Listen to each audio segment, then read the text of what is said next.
Phone பண்ணி என்ன tension ஏற்றாங்கன்னு புலம்பிட்டு இருக்கா. கரெக்டாக ஜிஜேவும் போலீஸும் பேசிக்கிட்டு அங்கே நடந்து வராங்க.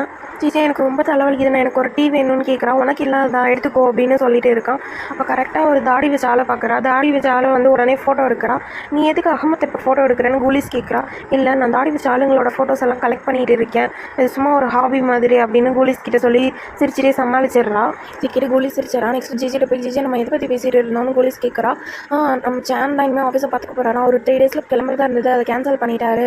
அவர் தான் இனிமேல் ஆஃபீஸை பார்த்து போகிறாரு. அவருக்கு இதெல்லாம் பிடிக்காது. இன்கேஸ் ஆஃபீஸ் அவர் இழுத்து மூடிட்டாருன்னா நம்மளாம் என்ன பண்ணுறது, உன் வாயில நல்ல வார்த்தையே வராதானே அவள் கேட்டுட்டு இருக்கா. போலீஸ் சேன் தான் ஆஃபீஸை பார்த்து போகிறாரு, உனக்கு எப்படி தெரியும்? அவர் பார்த்துக்கலன்னா அவர் எதுக்கு இங்கே வர போகிறாரு?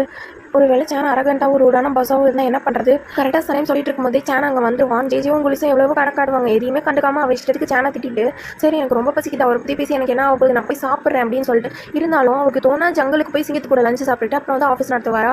அப்போ எம்ப்ளாயிஸ் ஆன நம்ம தானே பாவம், இவரெல்லாம் யார் மேனேஜிங் டேரக்டராக செலக்ட் பண்ணதுன்னு திட்டிட்டு இருப்பா சேனை.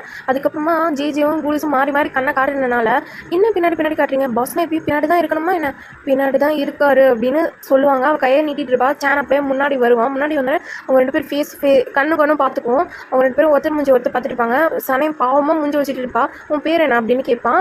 சனைம்னு சொல்லுவா.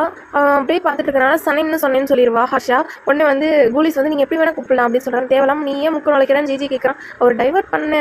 சரி ஓகே எல்லாரும் மீட்டிங்க்கு வந்துருங்க அப்படின்னு ஸ்மைல் பண்ணிட்டே சொல்லிட்டு 5 மினிட்ஸில் மீட்டிங்னு சொல்லிட்டு அங்கேருந்து கிளம்பிடுவான். கிளம்புனதுக்கப்புறமா என் வேலை போயிடுச்சான். ஆமாம், எவ்வளோ கணக்கு காட்டினாலும் நீ கண்டுக்கவே இல்லை, மேடம் பாட்டுக்கு இஷ்டத்துக்கு திட்டிட்டு இருந்தீங்க, அவ்வளோதான் வேலை முடிஞ்சு அப்படின்றாங்க. இதோட செகண்ட் எபிசோட் முடிஞ்சிச்சு. கைஸ் ப்ளீஸ் உங்களால் முடிஞ்ச அந்த சேனலுக்கு சப்போர்ட் பண்ணுங்கள். தென் உங்களுக்கு ஏதாவது சஜஷன் இருந்துச்சுன்னா கமெண்ட்ஸில் சொல்லுங்கள். கொஞ்சம் லைக் பண்ணி ஷேர் பண்ணுங்கள்.